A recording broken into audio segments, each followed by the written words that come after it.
It is so nice to be with you all today. Uh, Organization named Swasti Vachanam, and today's topic is experiencing bliss through yoga. And I really want to congratulate the organizers for organizing this beautiful webinar and calling people to share their ideas. Also, I thank for giving me this opportunity to be with you all today. Let us come to the topic, experiencing the bliss through yoga. The topic is so interesting as well as very, very popular. Why I say very popular? Because this word yoga is popularly now understood as yoga. So everywhere, not only in India, but all around the world, people know this as a yoga. But let us focus on this important word and its meaning. So the word yoga is coming from a Sanskrit root called as yuj. Yuj means to unite. Now, there are two levels where we understand and we must able to focus on. The first level is a transactional level. So the transactional level is such where there is always a give and take. So it is this give and take is happening between what? This is a point to be noted. So the give and take is happening between our own senses, that is, our senses of perception and senses of action. So 5 senses of perception called as knowledge and 5 senses of action. So karmendriyas and gyanendriyas. These are the 2 indriyas. They are, interacting with the world of objects. There are only 5 important objects. What are they? Shabda, Sparsha, Rupa, Rasa, Gandha. So, Shabda means words, Rupa means forms, Rasa means the taste, Gandha means the smell.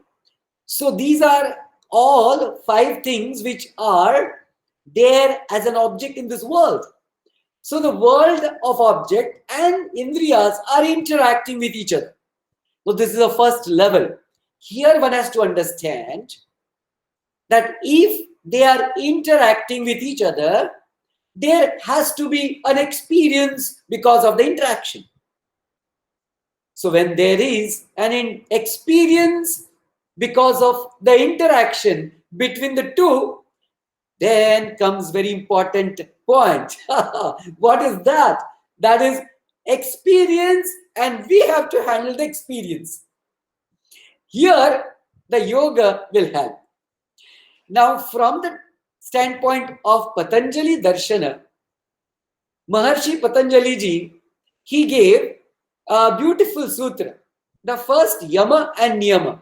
What are the yama?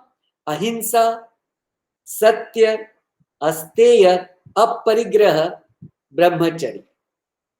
What are the niyama? Saucha, Santosha, Tapa, Ishvara, Pranidhana, Swadhyaya, or Swadhyaya, Ishvara, Pranidhana. So if this 5 and 5, if one puts in our practice of spiritual life, slowly what happens, it takes time, no doubt. Don't imagine that all these values can be gained or can be inculcated in like days or months. No, it takes time. It will take years together to really understand the values of these values. Okay, so one who gains this value, what happens to that person? That person's mind becomes absolutely stable. The person's mind becomes absolutely stable, and this stable mind is a cause of bliss. Please note what I say. A stable mind is the cause of the bliss. So when there is a peace in the mind because of the stability, the peace itself is bliss. What generally people understand as happiness or joy is just an excitement because of some interaction between the sense organ and the sense object. But when the mind is having all the values in itself, then this mind, even though gets a different experience because of the interaction between the sense organ and the sense object, this mind remains stable. So in Bhagavad Gita, it is beautifully said, whose mind can remain stable? So he says, Yogastha Kuru Karmani Sangam Tyaktva Dhananjaya Siddhya Siddhyo Samo Bhutva Samatvam Yoga Uchyate. Yogastha Kuru Karmani. One should do one's own action selflessly. He who does actions selflessly, his mind remains absolutely at the balanced state. Then, important another aspect is Sangam Tyaktva Dhananjay. Do your all actions without any attachment to the action itself or to the result of the action. Then you can remain equipoised in any of your action. And similarly, do not focus on siddhi or asiddhi. That means jay or parajay, loss or gain. Why? Because your whole focus should be on your duty consciousness.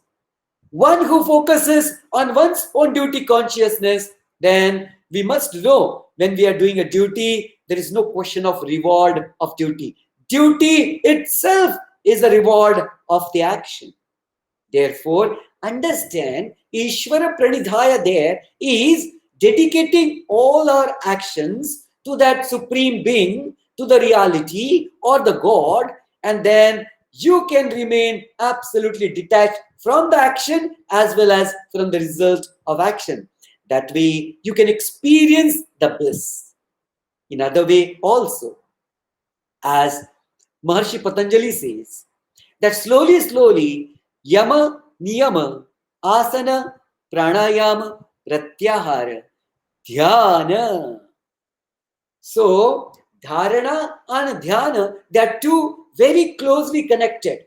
One who continuously practice this path of Ashtanga Yoga can reach to that state whose mind is equipoised because chitta vritti nirodha.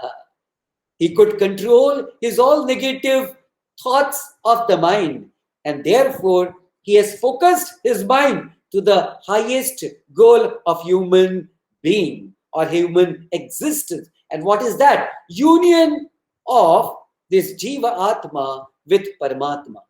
So when this focus is very firm, the person reaches to that beautiful stage of life which is called as Samadhi, where all the negativity of the mind is completely annihilated and the mind is most in a pure form of its own.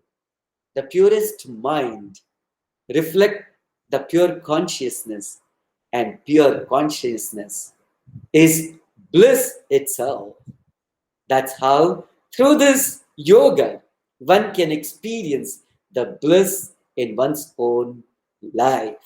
But for this, one who wants to walk on this path should definitely connect to the Guru, who is a master, who can guide us and who can easily make us understand and aware of all the obstacles and how to remove the obstacles in this path, and remain steadfast to reach to the highest experience of the bliss.